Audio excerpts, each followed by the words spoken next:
Have you missed us? Because we have missed you. Season 2 of Laptops and Drinks. Woo! Welcome back to season 2 of Laptops and Drinks. We have missed you. As you can see, we're audio now. We're not audio. We are visual as well as audio, and we are on YouTube. So search for us on YouTube for Laptops and Drinks. Like, comment, subscribe, share, all the good stuff. Okay, Sharon, how you doing? I'm doing okay. Bit nervous because it's the first time we're doing the whole video thing. So yeah, that'll take a little while getting used to it. But I've got my good trainers on, if you can see that. I've got my good shoes on. And what are you drinking? Ocean Blue. So it's winter. We're in February, new month, and yeah, I just thought I wanted a little bit of colour. I know I'm wearing black, just something to. And it's a soft drink. It's never going to be anything else. But it's lovely and sweet like me. So there you go. Lovely and sweet like Sharon. Dan, how you doing? I'm good, thank you. Excited to be back filming season 2. Today I'm joining Sharon and I'm not drinking alcohol. Is there something we need to know, Dan? Well, I'm doing a challenge until March the 17th. I am doing 75 medium. So there's a 75 hard, but I'm doing medium. So yeah, it's no alcohol until March. Going to the gym. So the next few episodes I'll be on the soft drinks. But yeah, I'm drinking a light chi Fanta today. Sounds nice. good. Oh, nice. Yeah. Nice to have company. Not for long. Not for too long. What are you saying? Don't get excited. Don't get too excited. I'll be back. Davina. Hello there. I'm drinking a mojito today. Nice. Feeling a bit refreshed with a bit of mint. Excited, looking forward. It's 2025. It's season 2. Yeah, excited to be here. Nice. And Anne-Marie? I'm joining you, Sharon. This is a cider but non-alcoholic. Oh. And it's berries, and I just thought, yes, horrible outside, have something to kind of wake me up. But yeah, no alcohol today, especially because we're recording. Oh, okay. Well, you know, Shads, there's a little tipple in there somewhere. So I have a mango kombucha. Yes. Kombucha. Yeah. Trying new flavors. You know, new year, new flavors. Okay. Alcohol free, right?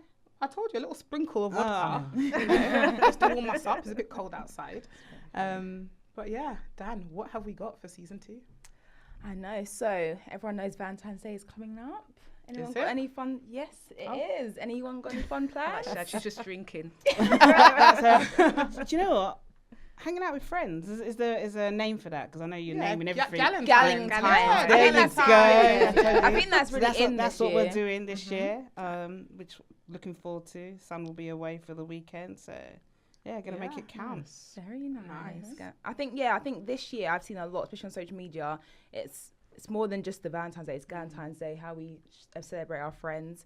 So I think that might be the theme for today's episode: friendships, relationships, how that works. Nice. So I thought we'll start off with a definition of what friendship is, and let me know your thoughts on it. So, friendship is a close and mutual bond between 2 or more people based on trust, affection, support, and shared experiences.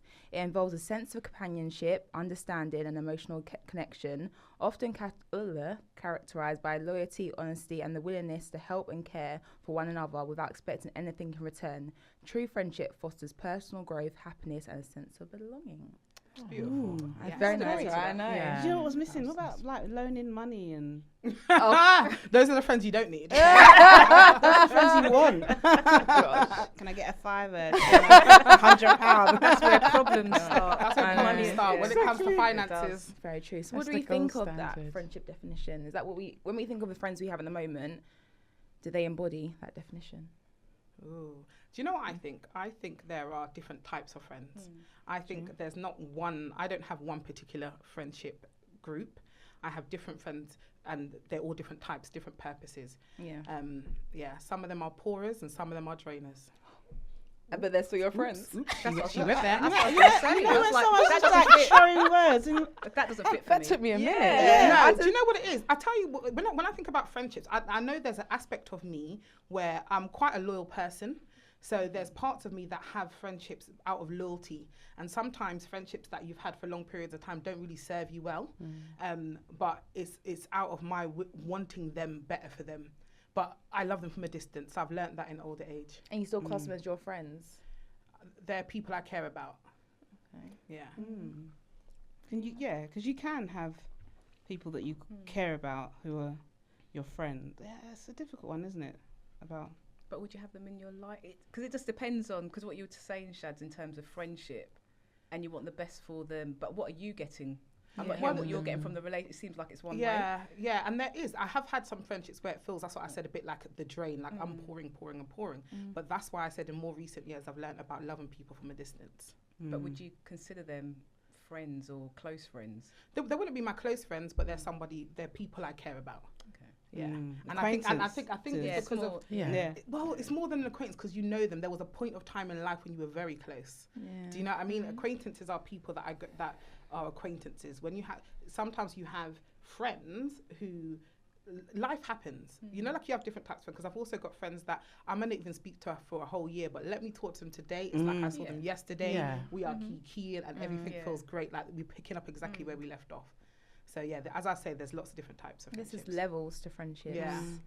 I think I'm all in with like friends. You're either like there's some similarities with all the friendships I have in terms of loyalty, people that I can talk to. If you're not someone that I can talk to, or I have to think about, oh, this is happening in my life, who can I speak to, and I have to kind of go through a list, then that doesn't work for me. I tend to be someone that kind of goes all in. I'm invested in my friendships, work hard around the communication, around just being open and honest, and maybe the expectations I have are maybe high, because then I probably expect some of the same from them. But I'm someone that probably likes to, it's about quality rather than quantity. So I'd rather have 5 good friends rather than have 20 and I can only probably talk to 2. True. Yeah, that's a good point. Yeah, so you see, you lot are already on there. So lucky you. Thanks. No, lucky Lucky you. us. Lucky you, because there's been times when I've had to think, you know. Wow. That's some shade. Sharon. I think that is the gold standard, what you read there. Some of those qualities that you... The thing is it's also, as you said, do our friendships embody that? But also, I think it's about, as Sharon said, like what we're willing to give as well. Because I think that you want to think about it as an exchange, but there is an expectation, right? In terms of, this is what I am willing to give you, and actually is it going to be reciprocated? And I think maybe that's how friendships might change when you move into different spaces, and the distance kind of creeps in as well. So because I think you have to give off the energy that you want to receive, right? And sometimes it's very easy in a friendship relationship to kind of have all these demands, but you're not actually willing to kind of be vulnerable or share or do any or demonstrate what it is that you want, how you want to show up in a friendship. So I think you have to kind of focus on what it is that you can give in a friendship, what you would like, and then model that. And then people will either think, oh yeah, this is good, this is something I can benefit from, or they won't. But then you have in your head like, okay, this isn't the friendship that I want, this isn't the things that I'm seeing here, and you keep it moving, really. And I also think you get to a certain time in your life where you're not looking for friends. I don't know, people, I don't feel like I'm in, I'm approaching 50, I'm not looking for new friends. I feel like the people I have around me are the people who I love being around me, and if 1 or 2 come along the way, then that's great, but I'm not going out there. I feel like I've got a really good support friendship network. Yeah. And maybe that's different like when you're younger. I don't know, Danielle. I mean, I'm not looking for them, but if they they find But I think it's like when they say relationships that you have to be good within yourself to be in a great relationship. I think the same with a friendship. Like things you're saying, for you to get out your friend, you need to make sure you're that within yourself. I think sometimes you don't realize that you're not that. So then when you're trying to be a great friend to someone, it's like, well, you can't be because you're not good within yourself. So I think, it's finding that balance. I think, you have to treat friendships like a relationship. It is. And a lot of people don't, which is why they don't work. Yeah. I've got a fantastic question here to kind of put to you that's kind of similar to what you're... Of course, Sharon's got to Yes, of course, I'm going to have one. So... No pressure.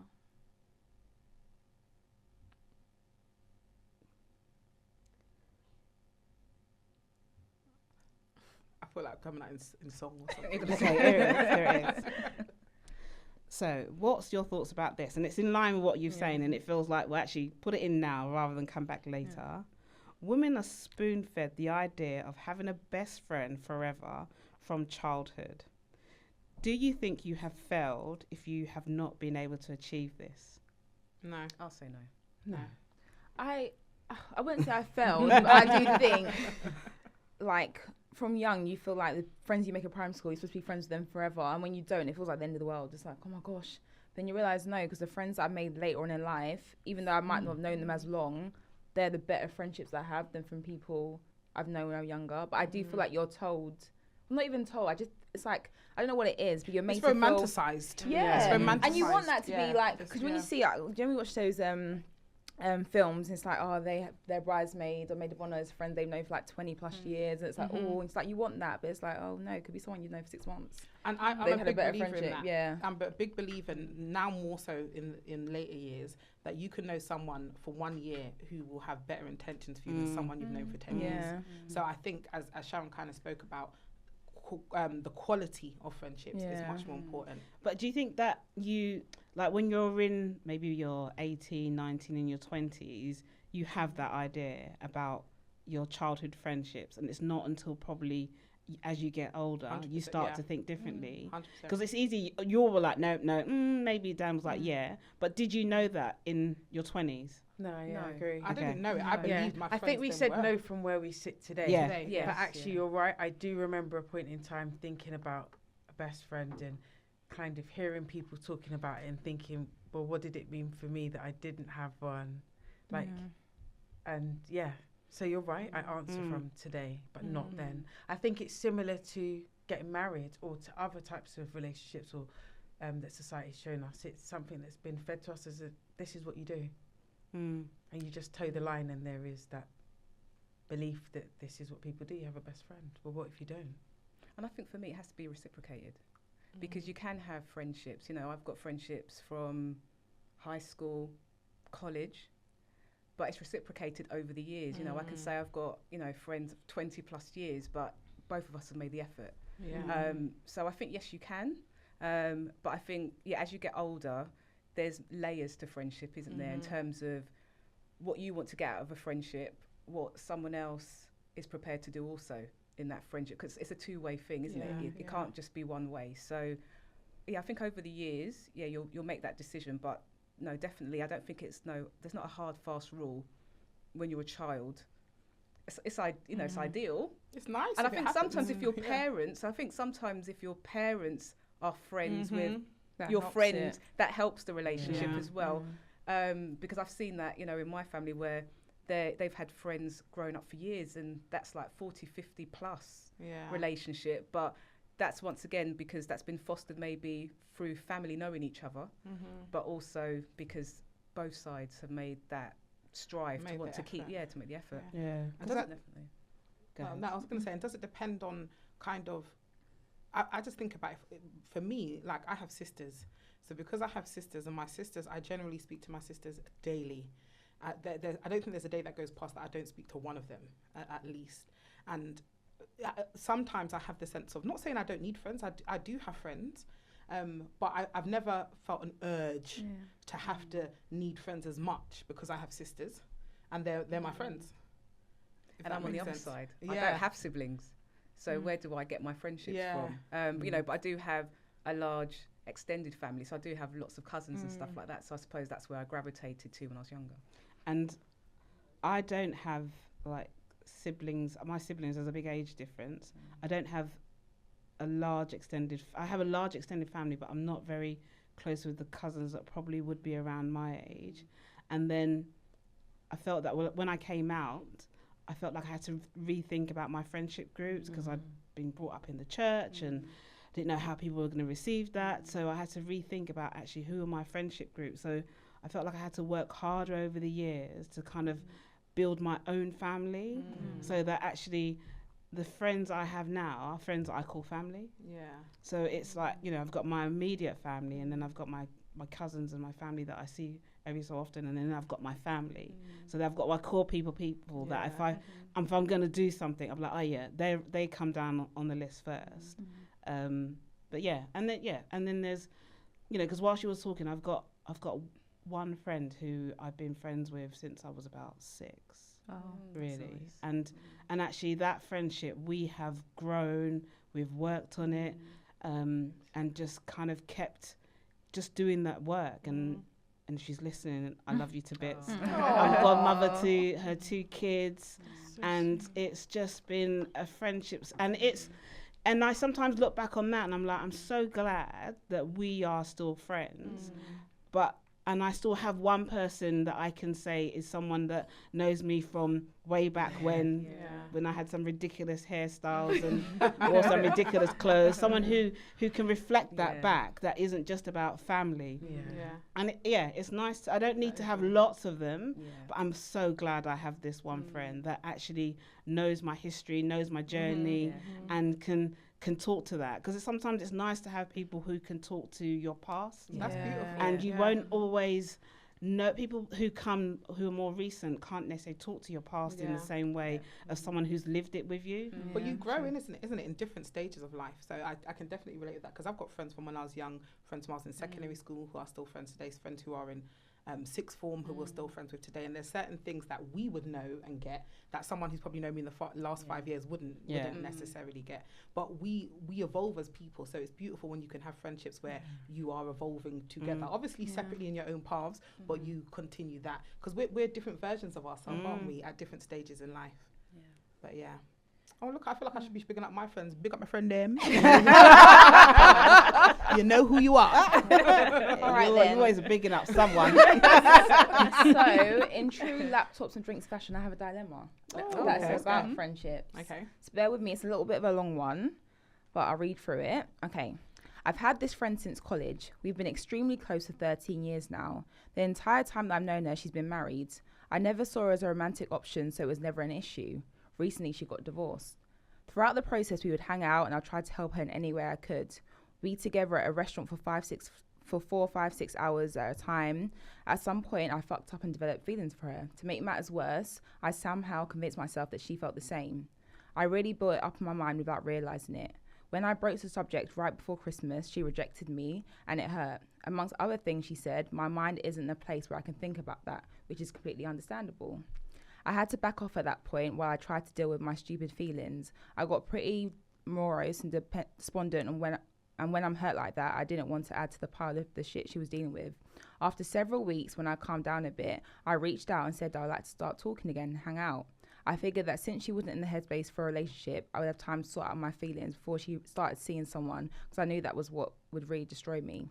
She agreed, but said it'd be a few weeks before we could get together because she had a bunch of work and family to deal with. So I still got everyone. I've already come to my conclusion already. Okay. I was fine with that. We just started texting back and forth again like normal, except she was taking much longer than usual to respond. Fast forward to yesterday. We had been talking about getting lunch next week. I get a text first thing in the morning before I got out of bed. She told me that she met a guy, is moving in with him next week, and is engaged. All of this apparently happened in the span of a month. I'm absolutely devastated. Not only am I completely heartbroken, I feel betrayed. She's literally the only person in the world that I trusted completely. That little lie that she told me and the fact that she withheld the truth set me up to feel so much pain that I can't put into words. On top of that, she knew exactly how this decision would affect me and that I wouldn't be able to take it. She knew this would effectively end our friendship. I feel so betrayed that after 13 years of being so close, she chose to cast me aside for someone she just met. She called me her best friend, and she was definitely mine. At this point, she's basically my only friend since pretty much everyone else has ghosted me over the past 5 years. What does that say about you? Yes. So basically, what's the question? am I the asshole for just ending things with her? As in friendship, everything? A little delulu, isn't it? Oh, I was thinking someone needs to get checked out, maybe. yeah, a little delulu. Which one? In their GP. He built up a whole fantasy in his head. He did. And can I just, a side note to this, do you think you can have friends of whoever your sexual interest is? Can you have friends of that and just be friends? Oh, so you know what? You're going into I completely another missed realm, this. isn't it? Is it a guy? Well, it doesn't say. I assumed it was, but it doesn't say. That's true. I made the assumption, but I don't know. I thought it was a girl. Oh, I don't know, but that's why Oh, interesting. I'm just Yeah. posing the question of: do you think whoever you're sexually attracted to, do you think you could just be friends of that sex? I think you can be, but do you think that people have like underlying intentions? Because in this scenario, this friend, they were besties, they were friends, and all of a sudden, one friend built up a whole fantasy in their head that there was no relationship and in love. But you see, the thing is, I'm still stuck on, is it a female or male? Oh, we don't know. In there? That's what I'm trying to check now. Do you think it does, or would it change whatever decision you've made? It doesn't, but it doesn't change, but their friendship would, and it's interesting because I want to talk about that a bit later, but their friendship and closeness as the two females versus a male and female may be different in terms of the intensity of the friendship. So that's why I was just kind of, Okay. So when you talked about the part where she had told her about her friend, that she, this person had declared about their love for their friend, I was like, well, at least I kind of heard that, well, they've not said no, they've just not said that they're in the right place for a relationship. Yeah. But now I'm kind of like, read Well, that all all it again, says- but don't read it all again. Yeah, she told me that she met a guy. So I'm assuming So, that okay. he's a guy. But again, Yeah, but it doesn't tell Doesn't- you. it doesn't. Yeah, It doesn't. tell you. You're Yeah. so right. But yeah, it doesn't necessarily matter. But yeah, it could. The pain of it if it was two females may be more intense for just because of how men sometimes process. And I'm making a generalization here, but It's a good point, that though. sometimes can play a role in it. But yeah, after a whole month, there's lots to isn't it? unpick there, really, isn't there? Wow. I mean, I didn't hear a no in the fact that that person had said, "Oh, I'm not ready for a relationship. I've got lots of things going on." So I was like, "Oh well, There's you're hope. still in there. You're still in there." Well, clearly and not. and then I still wasn't hearing a no when they were like, "I can meet with you, but I've got family and stuff to deal with at the moment." But maybe that person felt overwhelmed. If you see someone as your bestie and it's strictly platonic and you love that person as your bestie, and then they're going to try and put it on you knowing that you just had a divorce, you might think, that's a bit, you feel blindsided, a bit sidelined, don't you? And maybe is it that's what causing her to then get into this new relationship very quickly? She might have already been here. She's engaged. She's in a Engaged vulnerable already. state as it is already. Yeah. But let's focus on the best friend who's in love, okay? Because that's who we're focusing on at the moment. Who built up a whole story in their head. And we're human, so we can all do that. You know, there's a lot of times where we can think things and build up a whole narrative or a whole story in our head, and they finally got the courage to say, as we all know, closed mouths don't get fed. So you have to open your mouth. You know me and my one-liners. But closed mouths don't get fed, so you have to open your mouth and say something. But I think it's very tricky to do it after someone is dealing with a loss of a breakdown of their marriage or relationship. But she wanted to do it to get her shot in, and look how. Of In course, a way, there's good a job time she and a did. place, isn't it?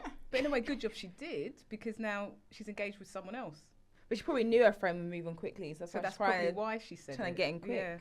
I just think that we don't know what was going on for that friend at the time, and I think that there are those vulnerable moments in your life where you're going through something, and I'm wondering about the proximity that she may have allowed that best friend to come in to support, to get. And sometimes I think if we're real, because we're having a discussion, we're human beings, like in terms of people's feelings, where that person's at, someone could do something for you which they might consider to be small, but it might mean so much yeah. because of where Yeah. you're at. So I think for me it feels easy to understand how it could be misread, that feelings might have come up during that time, or it could have been a case where they've always admired their friend. It was just, how close was it from the line? I don't know. You hear these stories though, don't you, of people, like someone said, don't worry about that friend, that's my bestie, and then twos down the line you see something's happening. You hear stories like this. I know, because people always put in everyone's head that it's like the person you're with should be your best friend.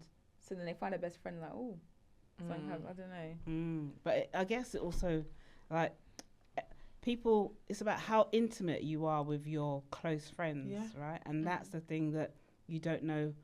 It's not, you don't know what lines were crossed in for one person that thought, we're just being, because they're best friends. You should know 13 years of being best friends, you should know your friend. Yeah, but you should know your friend, but but you also might develop, 30 years of sharing and caring and being I've got there friends for 20 odd years. I ain't looking you. I'm not interested. But that's you. I was going to say, that's right side for now. Yeah, that's you. But it might happen, Okay. and I've seen it happen where people have, like, kind of not overshared, but just really shared, been vulnerable, been open, and people have mistook that for something more. But don't Whereas you actually you're just in your mind, like, I'm just being a friend. being a friend. I'm just being myself. I'm just being open. I'm sharing my. People can do that, but what I'm saying is the best friend has built up a whole narrative in their head, right? So once you put that across, I hear what you're saying about them But Sharon's not saying saying you might no. not have, but you might have built that up in your head, but has it come from somewhere? Or have are you trying to say this best friend has probably misread some signs? Yes. Yes. but it's still you. Yeah. But Yeah. you still But just, you're still. It's Yeah. you might everyone can see it now. I'm giving Shaz a lot. I'm giving Shaz a lot. And you might not be feeling great Sharon's today. loving me. You might not be feeling great today, and you might think, oh, that was a touch that I needed. Yeah. You know. And then you go home and you're like, oh, that was a great touch. And in my mind, I moved on. I'm going home, going to my wife. That's it. And I'm Delulu. She haven't touched my arm today. But isn't that where it starts, Yeah. right? And because also it's about where you're at in your life and what's going on for you. And, maybe you've had moments of rejection or where you've had moments where you've been let down. And actually, your friends just living their life, going through life, having relationships, breaking up. And there would have been just one, and I always have this thing, there's one moment, and there would have been one moment with them to exchange something that one just thought it was just part of the friendship and one took it as something else. But don't you think that's crossing the boundary, though? Like, if it's your friends, like, you've taken a moment that is just a moment that's normal and you've seen it in another way, don't you think that's crossing a line? Especially at their vulnerable time. These friends in a vulnerable Yeah, time. because even me as the friend, going back to, like, okay, they might have both realised that moment where it was maybe something. It's like, that was just a normal moment to me, where it's like, I've been vulnerable and now you like me off that. It's like, oh. So maybe the best friend did try to have the conversation, I guess. But maybe the best friend said too much in that conversation. That's always going to be a risk, isn't it? If, like, think about that person that's going to tell that to their friend that they've... Is this just me? Or do you, like, that would have been super awkward to have that conversation. Very. If my friend came to And like very that, vulnerable, like, because you would surely be, unless you're convinced in your mind someone feels the same way as you. So You what's must the, have taken what's it. the But you know lesson what, here? it can happen, because I remember way back. Just so we're clear, it's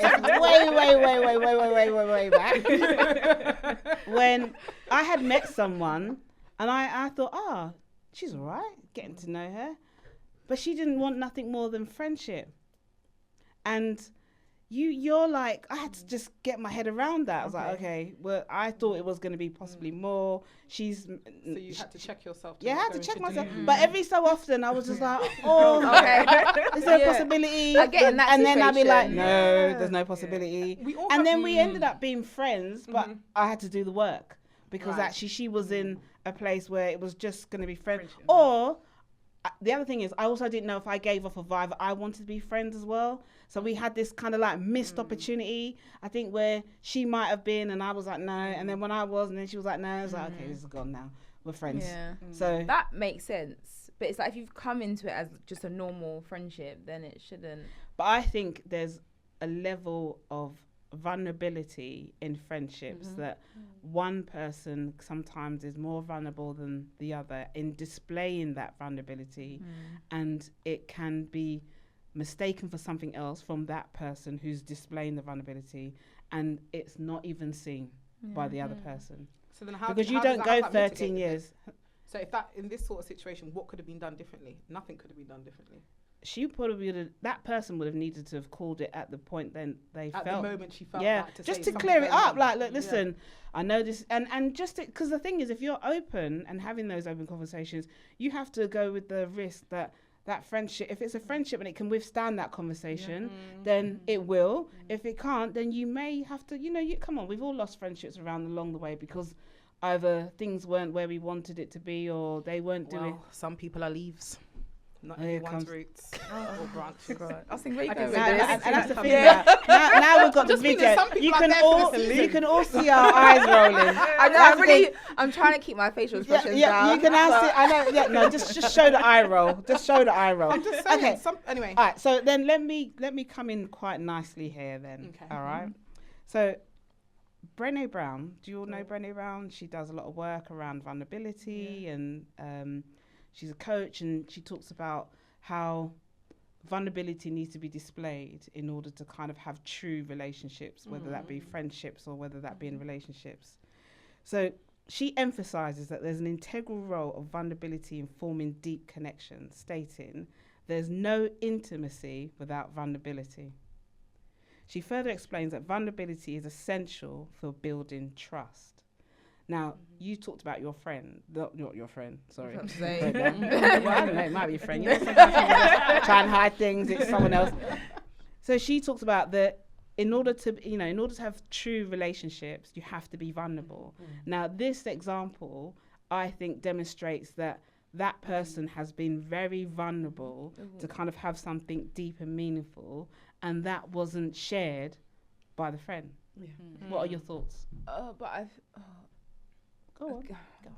No, but it's like you can be vulnerable. But I think let's say for me, if I had a male friend, and you liked me, but you know this is a friendship. I think yes, you being vulnerable, but I think, like I said, it's crossing that line. Now I feel in an awkward situation where it's like I don't know if I can be your friend. So it's like, but then that relationship was just for a time. Then that friendship was for a time, right?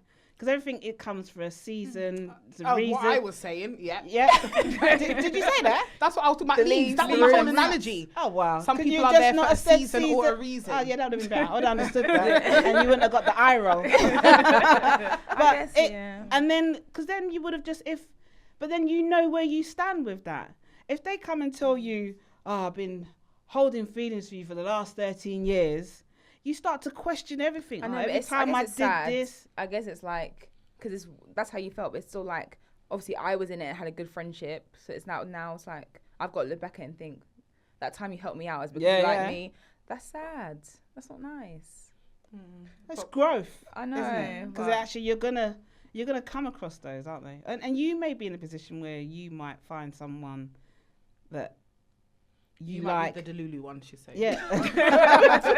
not my words. Not my words. Okay. All right then. But vulnerabilities in friendships in general. Forget about someone who has a romantic interest for a moment and just think about in general friendships. I think yes. I think vulnerability does offer connection, and psychologically you can do your research. It will evidence that.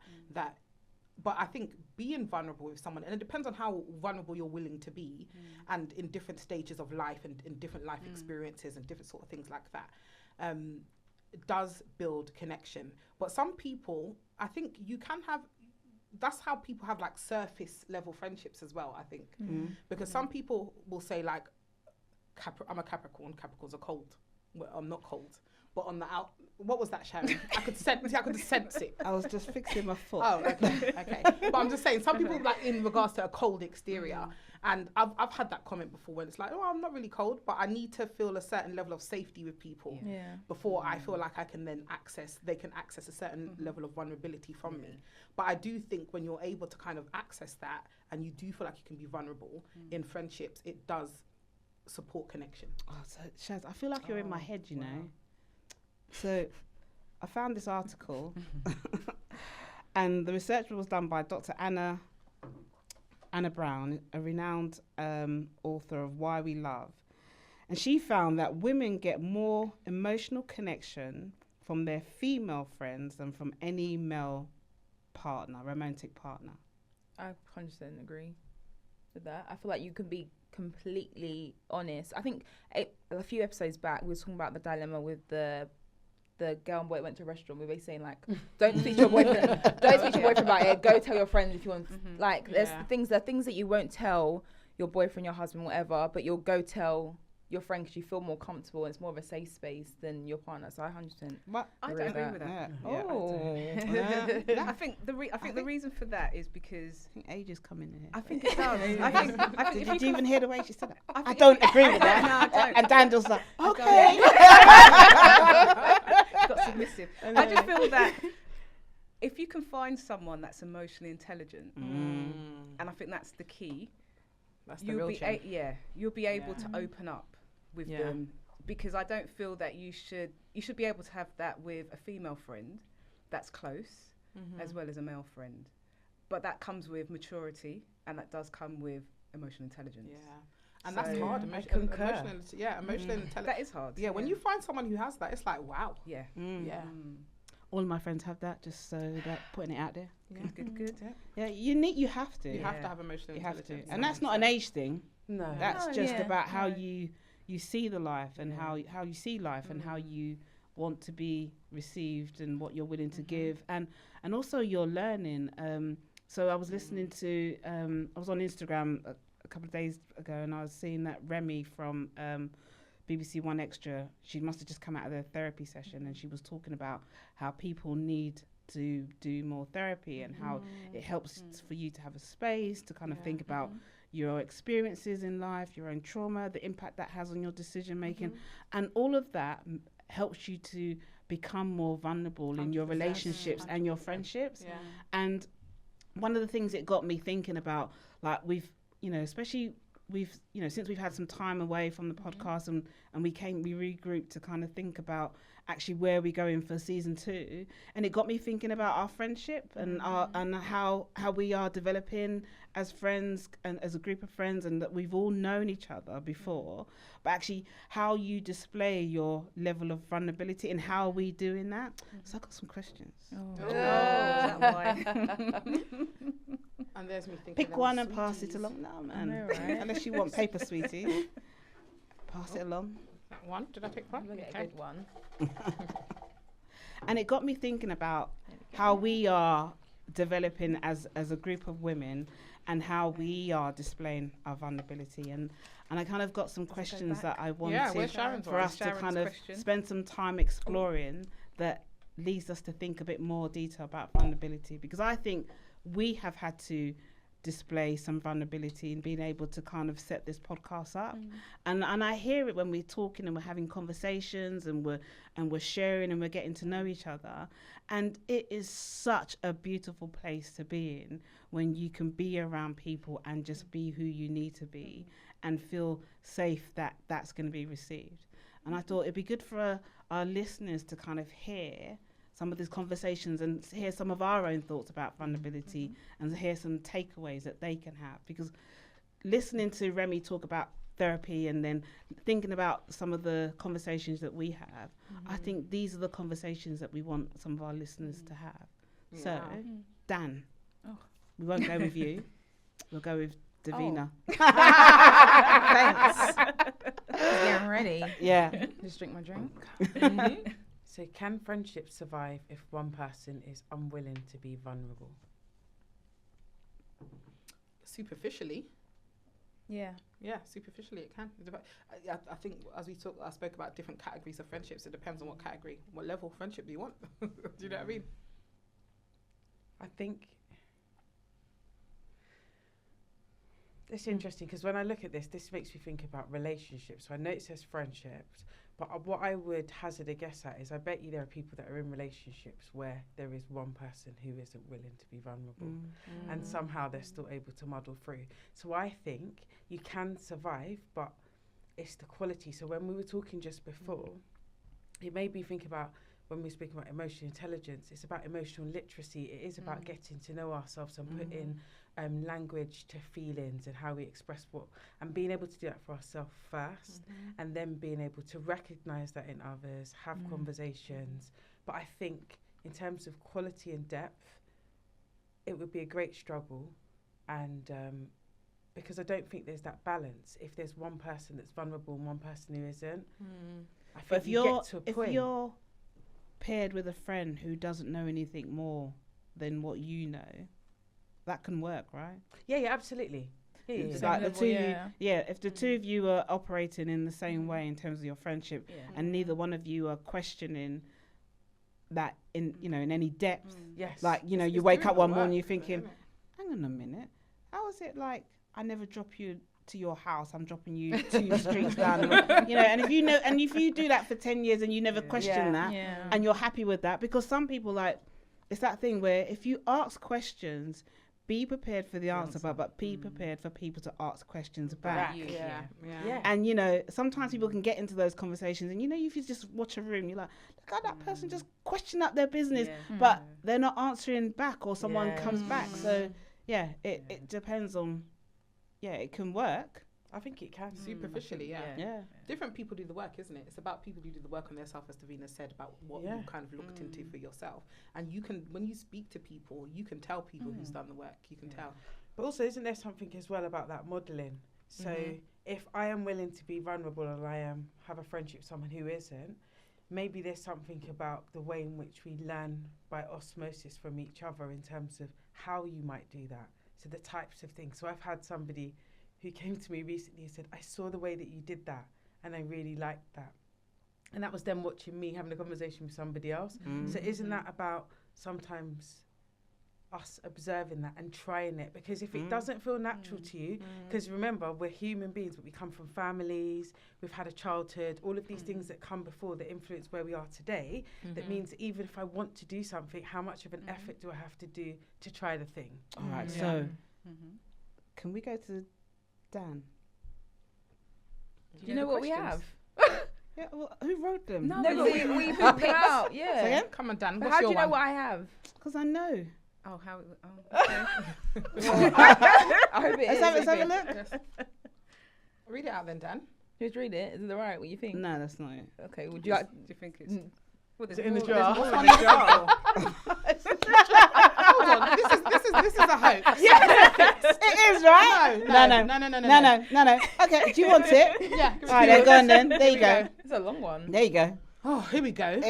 How do cultural norms around intimacy and vulnerability for Caribbean/African women differ from other cultures? For example, the idea that you do not share your don't touch this family business outside of this house.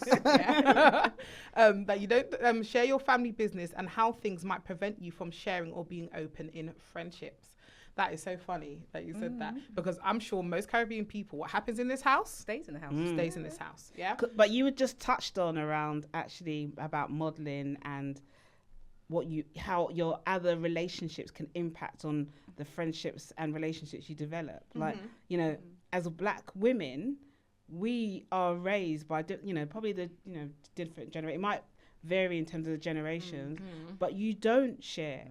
You keep what goes on at home. You keep it, and you don't get. And if you're chatting, well, I mean, for me, I had to learn how to be more open, and I had to seek friends that were the complete opposite of me in order to kind of just develop myself and my want and need to have friendships with people that were much more open and transparent.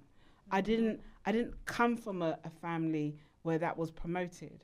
Because, you'd be outside the door, move from the door, what are you doing at the door? Or I'd be in the room, come out the room because you chat too much.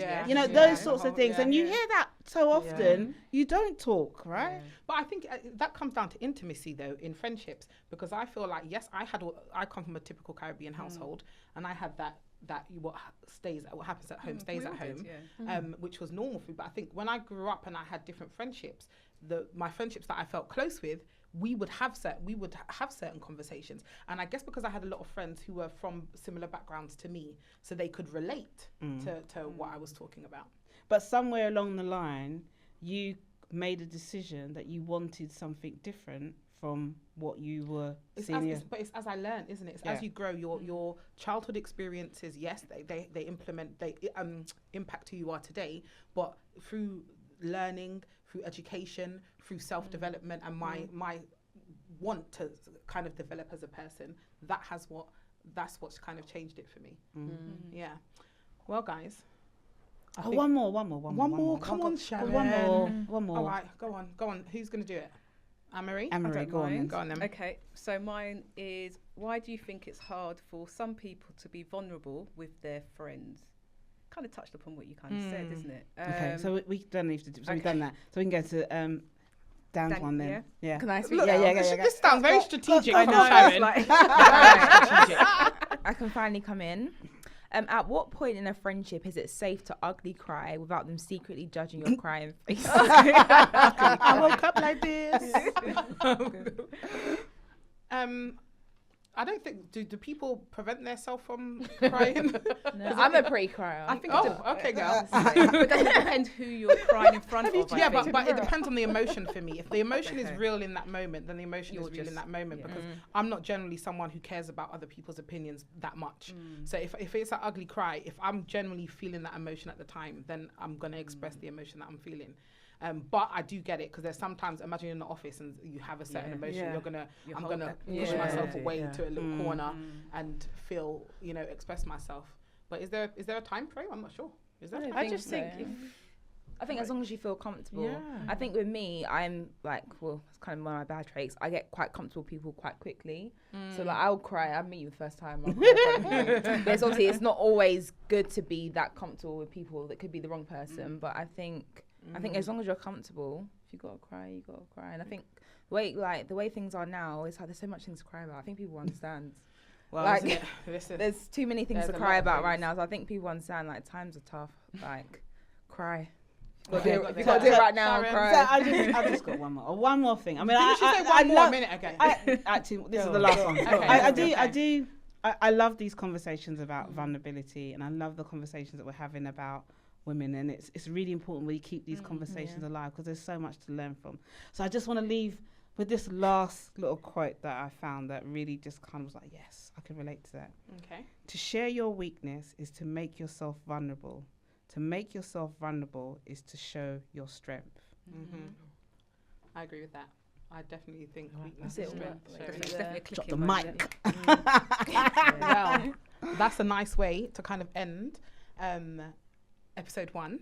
I think there's more discussions. I think we're going to have to do a part 2 to this, ladies. Definitely. I think so. So there will have to be a part 2. And my drink is nearly empty, so I need to top it up. But guys, remember, we are on YouTube now. So look for us, Laptops and Drinks. Like, subscribe and share. And we are also still on Apple Music, Spotify, and Amazon. Yeah. So listen to us. We are so excited to be back with you. And part 2, guys? Yes, think definitely. Part 2. Definitely. And you can see us. Yes.